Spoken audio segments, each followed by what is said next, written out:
Warning: this video, along with other Luigi's Mansion arcade videos, contains flashing lights. When I say that, I mean there's a mechanic to make a big flash in the game that you have to use to play the game. Thank you for listening, and I hope you enjoy the video.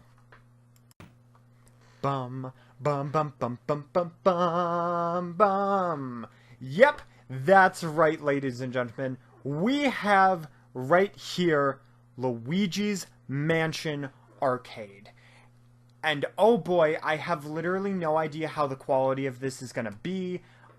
We tried to stay out of the way of the camera, but I was like, okay, I should be fine. I had to talk to my brother, get the card. So, sorry if the angle's a little weird, sorry if I get in the way, or any of us get in the way, but the way this is gonna work is that on this first one, I played as player 1. And then my brother played as player 2 with my sister recording. Now, we did all of these in which we swapped out. So we all played 2 of them. Now, I've played this a little bit, only on the first level, so I know how this controls.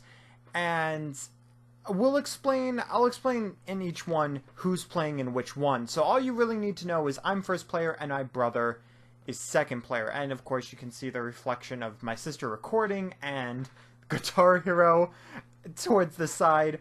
So this is based on Luigi's Mansion Dark Moon, which means that you do have that mechanic in Luigi's Mansion where you have the flashlight and you have to just flash it to be able to capture a ghost, which is why I put the warning in, because there really is a lot of flashing in this whole entire game. And as I was recording the warning, yeah, I accidentally ended up phrasing it a little weird and going a little off script, so I had to re-record that just so I didn't sound really, really stupid when doing this. Now, if you're wondering, okay, Spins, how does this control in an arcade? Because racing games, you don't have a GameCube controller or anything like that. You have a steering wheel and pedals, so how does this work?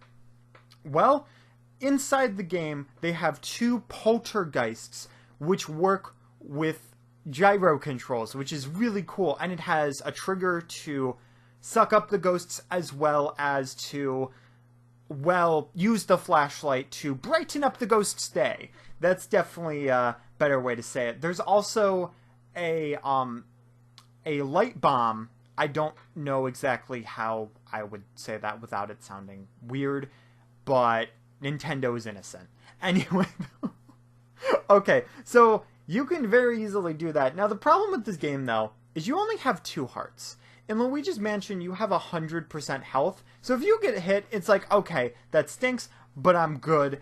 I won't have too much of a problem, and there's 1 of you.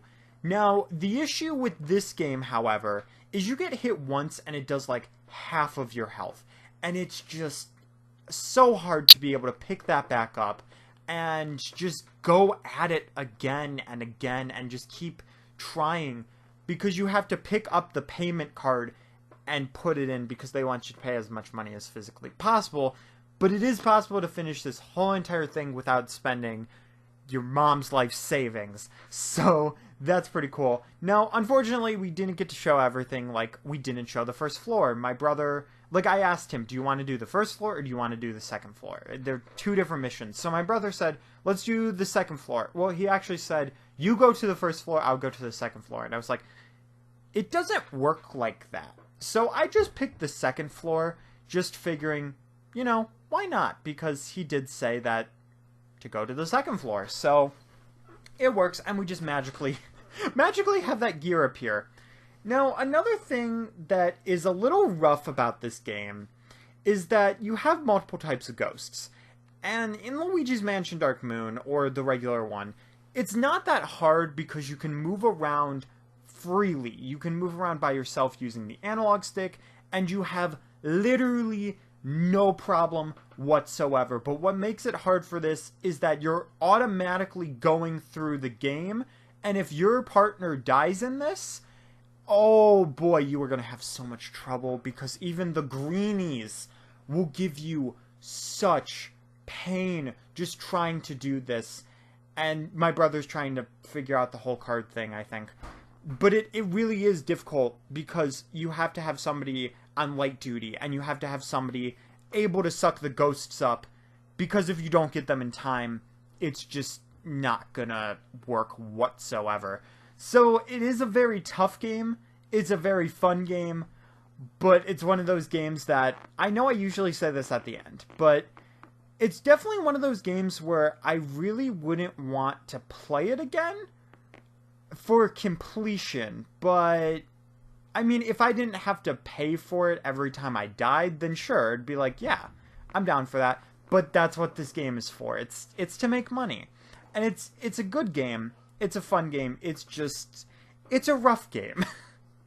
to put it lightly, it's a very rough game. And it's a lot easier to come up with stuff in the Mario Kart ones, I'll be honest, because those ones are shorter and they're different tracks. But this is going through the game. This is going through Luigi Mansion. And you saw right there, you might be wondering, okay, well, Spins, why do you have those headphones on? Like, what are you listening to?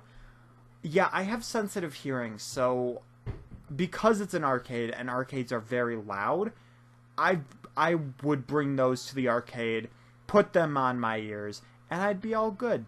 No problem. I mean, noise can be annoying, but I should also mention that there is one other issue with this whole entire thing, and that is that we thought the mission ended sooner, but each one is about 15 minutes, I want to say. So they're pretty decently long episodes, you know. It's nothing that would make you all like, oh, hey, this is way too long, or oh, hey, this is way too short. I definitely thought the missions were going to be shorter, but at the same time, it is Luigi's Mansion. And don't mind the background noise because, yeah, dishes are being done. Okay. Either way, though, let's talk about the game. Another cool thing, though, is you guys are about to see this, and in Dark Moon, they had a rainbow light. I think they called it, like, a strobe light or something. And sorry about the stuff that you're not able to hear the stuff on the thing. Like, we had to read it, so sorry about that. And for these enemies, I didn't realize you had to use the flashlight and then split them up to be able to basically suck them up. So I died at a really inopportune time, but even if both of you are dead, you can still respawn. And respawning does give, like, health to the other person, which is why I was afloat so much of the time. Because it was just, I got lucky whenever my siblings would end up passing out in the game. Oh, here's what I was going to talk about. The dark light, that's what it's called. So what this does is it makes it where items can appear. And this is where we thought the end was, because it said mission complete. So we were like, okay, we're all good. And then we realized, oh, wait a second. There's more. Because I forgot the mission had more for some reason. I played this game, and the missions were the same length. They were like 15 minutes. You know, so it's not very surprising. And this is technically 13. But yeah, there's a few different things that you'll be able to see in here. And I want to just say, my sister is doing an amazing job with keeping this camera stable. Because when I was standing there, I remember just like standing there and being like, okay, I need to keep as still as possible. I need to make sure it's at a good angle, make sure it's still recording. And I had some trouble trying to do that, but at the same time, I feel like I did terrible, but I didn't do that badly. So I really have to say, the fact that she's keeping this still for this long is just, oh my god, it's amazing. And I just had to mention that. You know, it's because it's not that easy. I don't know how certain cameramen do it, like for vlogs and stuff, because they'll just have a phone stand or whatever. I don't know, but they'll keep it relatively still. Or when people are recording with a selfie stick or whatever, they're recording with one hand but playing Pokemon Go.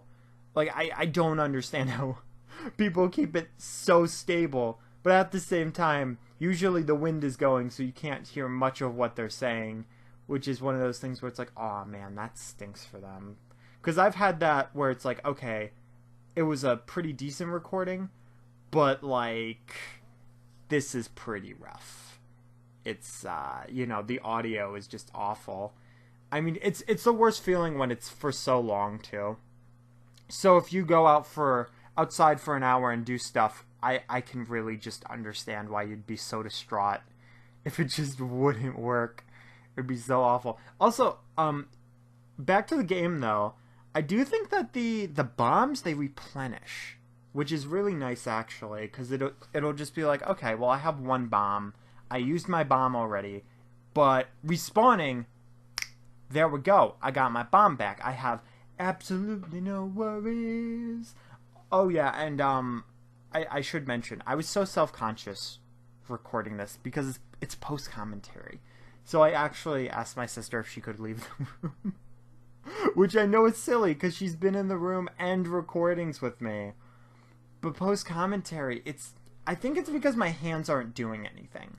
For regular commentary, it's not as awkward for me just because I have something that's keeping me physically busy with my hands for like having a controller there because I'm always wanting to move around. But with post-commentary, I don't have that. Like, I'd have to grab a controller or I'd have to grab a tissue box. Also, I didn't think about people reflecting in the back of the mansion cabinet. So hopefully that's not an issue. But so far, I don't think that I've really seen anybody's face. But at the same time, it's not like I was trying to have them recorded either. And another thing to mention is that in the Mario Kart videos, I never had any recording where anybody was sitting next to me. It was always where it was just me and my siblings there. And if there was a recording where somebody was next to me, it was one of my siblings that was sitting next to me in the Mario Kart game. So I just want to put that out there because there was a little girl that was sitting next to me on one of the when I was doing Mario Kart. I was like, I'm not gonna record this one. I can't remember if it's me or my sibling playing, one of my siblings. But I was like, I don't want to record because like I don't want to accidentally get somebody that's not supposed to be in the recording because that would be awful. Also, we're fighting the ghost Brainiac or something like that. The Brain, the Smarts, whatever he's called. And he works exactly like he does in the game. He has a shield that goes up, and you have to find him. They did really, really well. I mean, yeah, it was licensed by Nintendo, so of course it's going to be accurate. But at the same time, they could have very easily had it not be accurate, so kudos to them. And they even added this weird cutscene, which is cool, but they didn't really need to do that. And we would high-five at the end. So stage clear, which for some reason it always does that for player 2. No idea. The ranking part is pretty great though, like what happens with that. Anyway though guys, that's going to be the end of the video, so make sure to share this out, and don't worry, the other 2 Luigi's Mansion videos should be going up on Wednesday and Friday in between the weekly uploads, so hopefully you guys will enjoy those. And next time we will do the old clockwork on normal mode. See you guys later. Keep your toes safe. Spider! I had to.